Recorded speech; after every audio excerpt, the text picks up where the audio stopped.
Brian Jones, Rolling Stones guitarist, died at 27. So did Jimi Hendrix, Janis Joplin, Jim Morrison, Kurt Cobain, a whole constellation of rock stars. It's a club no one wants to join, but these are just some of the most famous faces of what's called the 27 Club.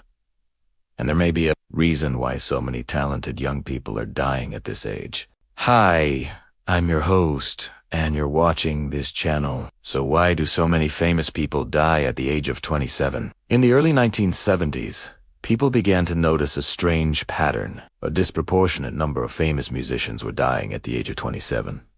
First, there was Brian Jones, the guitarist for the Rolling Stones, who died of a drug overdose in 1969 at the age of 27. Then, in the same year, Jimi Hendrix, one of the most influential guitarists of all time, died of an overdose as well. 2 years later, Janis Joplin, the queen of rock and roll, died from an overdose at the age of 27.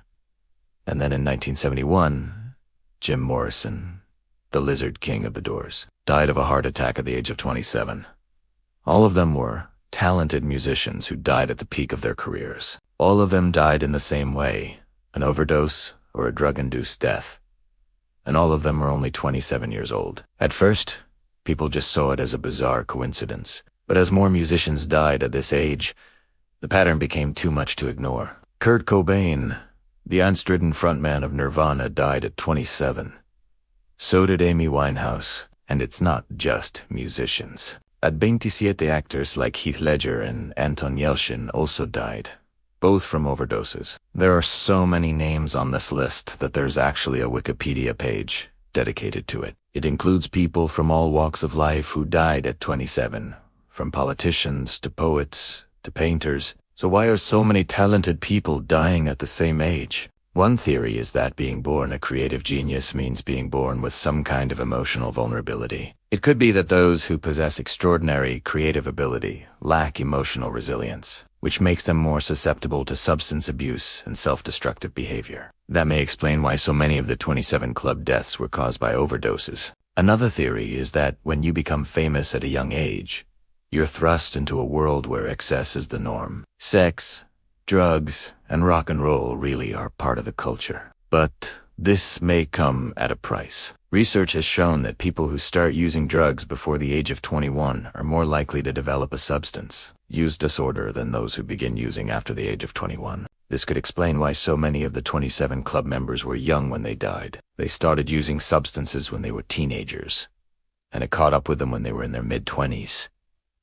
But there is another explanation. Perhaps it's not the age of 27 that's so dangerous, but the transition from the age of 21 to 27.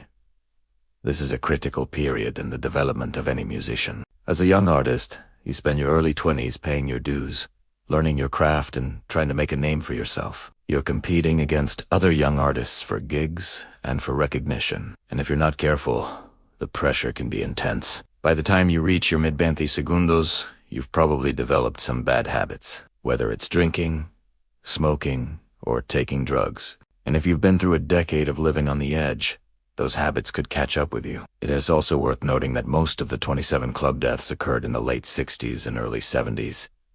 This was a turbulent time in history. The Vietnam War was raging. There was a lot of social unrest, and people were questioning the status quo. This may have contributed to the rise of counterculture icons like Jim Morrison and Janis Joplin, but it may have also played a role in their untimely demise. In the end, the 27 Club remains a mystery. There is no single explanation that can account for all the deaths. But one thing is certain.